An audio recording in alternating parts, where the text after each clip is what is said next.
देता है। तो हमें खूब नाम जप करना चाहिए भगवान की शरण होकर, जिससे हमारे सारे पापों की प्रवृत्ति का ही नाश हो जाए। महाराज जी, पाप नष्ट हो गए, इसका क्या थर्मामीटर है? हृदय निर्मल हो जाएगा, हृदय शांत हो जाएगा, चिंता भय शोक नहीं लगेगा। उस पाप का भी फिर चिंतन नहीं होगा? नहीं, उस पाप का भी चिंतन नहीं। ये मतलब उसका ये आंकलन? हाँ, जब तक वो चिंतन होकर जलाता रहे तब तक अभी है, और जब चिंतन ही उसका खत्म हो गया, केवल भगवान का चिंतन हो रहा, तो वो पाप गया। फिर तो सहजानंद अपने आप पाप के नष्ट होते ही आनंद की अनुभूति होने लग जाएगी। बिल्कुल बिल्कुल। महाराज जी, चिंतन निरंतर बढ़े और मन के विकार दूर हो, उसके लिए क्या करना चाहिए? हठ पूर्वक भजन, जबरदस्ती भजन, अपनी जबान से जबरदस्ती नाम जप। कोशिश करने के बाद भी कई बार मन संसार में मन भागने से कुछ लेना देना नहीं, जबरदस्ती नाम जप जबान से।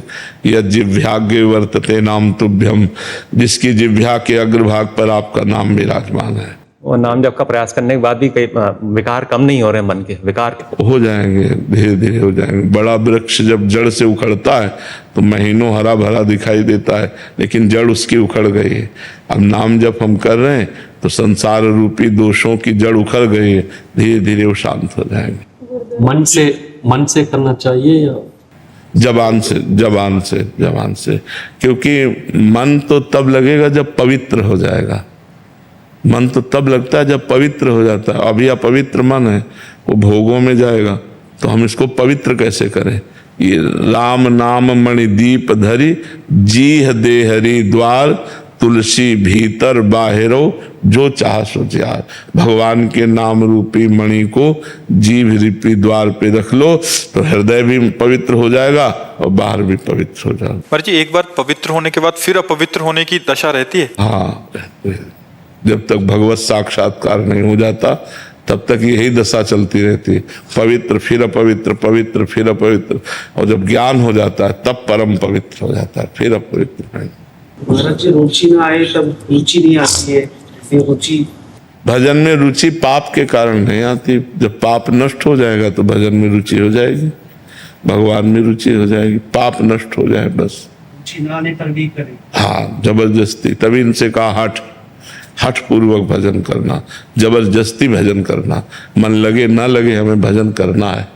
भाव कुभाव अनख आलसहु, नाम जपत मंगल दिश दशहु। दशों दिशाओं में उसका मंगल ही होगा जो नाम जप करता है। महाराज जी, एक और साधक की दृष्टिकोण से पूछ रहे हैं। महाराज जी, जब मन पवित्र होने लग जाता है उसके बाद प्रभु का भी रोल रहता है। महाराज जी, प्रभु भी, जैसे आप तुलसीदास जी के उसमें कहते हैं प्रभु प्रेरक बरजे, तो महाराज जी प्रभु शासन करते हैं क्या? हाँ, मन पवित्र तभी होता है जब प्रभु कृपा करके भजन में हमारे अंदर एक हठ पैदा करते हैं। राधा राधा राधा राधा राधा राधा, ये भगवान की कृपा से ही होगा। नहीं तो मन नहीं लग रहा तो फिर कैसे जप करें? भाई मन लग रहा है, आनंद आ रहा तब तो जप होगा। जब आनंद ही नहीं आ रहा, मन ही नहीं लग रहा तो जप कैसे होगा? फिर भी जप करना, यही कृपा है। फिर वो कृपा से जप होता है, उसे करना ही करना है, दूसरा कोई उपाय नहीं। मन को निर्मल करने का, संसार से मुक्त होने का, दुखों से बचने का भजन के सिवा कोई उपाय नहीं। भजन ही एक उपाय है, करना ही पड़ेगा। जबरदस्ती कर लो, आज कर लो, चाहे अगले जन्म में कर लेना। वासनाओं का चिंतन नहीं करना चाहते पर फिर भी चिंतन होता है। बस उपासना से वासना भस्म हो जाती है। उपासना में, हाँ, इतना समय उपासना में दीजिए कि वासना को समय ही ना मिले। हर समय हमारा बिजी, तो अंदर से जो दुर्वासना मन सदा परिकर्षयन्ति, दुर्वासनाएं जो हमें खींचती हैं वो धीरे धीरे शिथिल हो जाएगी, पर अधिक भजन होने पर। जब चलता रहता कंटिन्यू फिर भी वो वासना का चिंतन होता है। आप वैसे हमने कई बार बताया है, अगर हमारा पाप 500 ग्राम है और भजन 50 ग्राम है तो हमें अनुभव में नहीं आएगा। जब भजन हमारा 550 ग्राम हो तब समझ में आएगा कि अब हमें आनंद की अनुभूति हो रही है, अब दिव्यता का अनुभव हो रहा है, अब वासनाएं नष्ट हो रही, सब अनुभव होने लगेगा।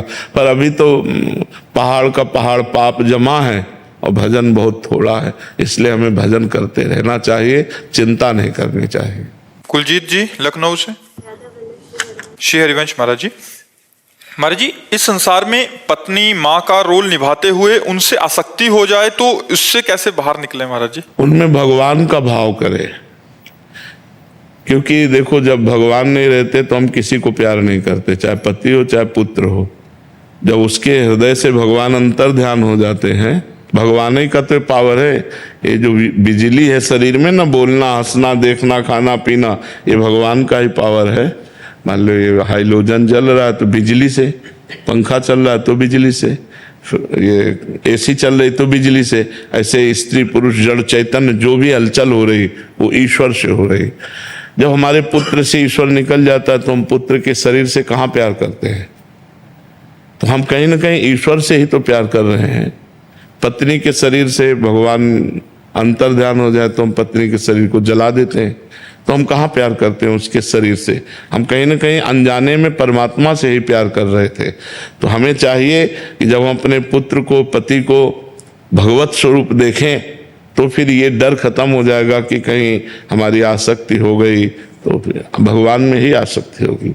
उस रूप में भगवान ही है, पति रूप में भगवान ही है, पुत्र रूप में भगवान ही है, ऐसा मानना चाहिए। महाराज जी, क्या योग वशिष्ठ हम पढ़ सकते हैं? हाँ, पढ़ सकते हैं, क्यों नहीं पढ़ सकते। पर हमें लगता है गुरुजनों से सुना जाए तो ज्यादा अच्छा है।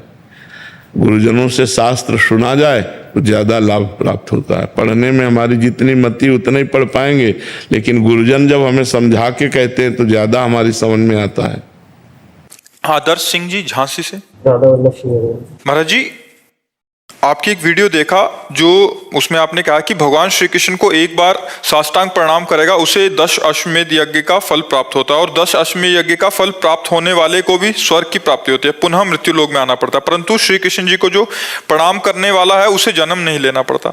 तो यही सुन के महाराज जी इन्होंने विचार किया कि वृंदावन जाएंगे बिहारी जी और सबको प्रणाम करेंगे।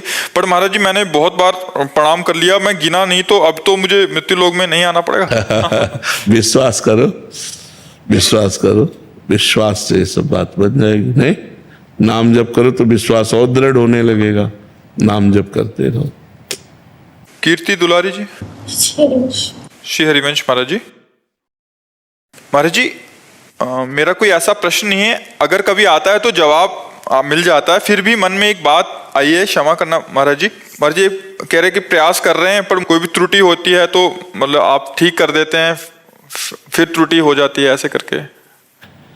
भगवान का चिंतन करो, लीला गायन करो, लीला श्रवण करो और शांत रहो। जो गलतियां हो उनको पुनरावृत्ति ना हो ऐसा दृढ़ भावना करो और चलते रहो। ये बहुत बड़ा मार्ग है। ये भगवत मार्ग कोई छोटा मोटा मार्ग नहीं, सबसे बड़ा मार्ग है। तो इस मार्ग में बहुत धैर्य पूर्वक चला जाता है।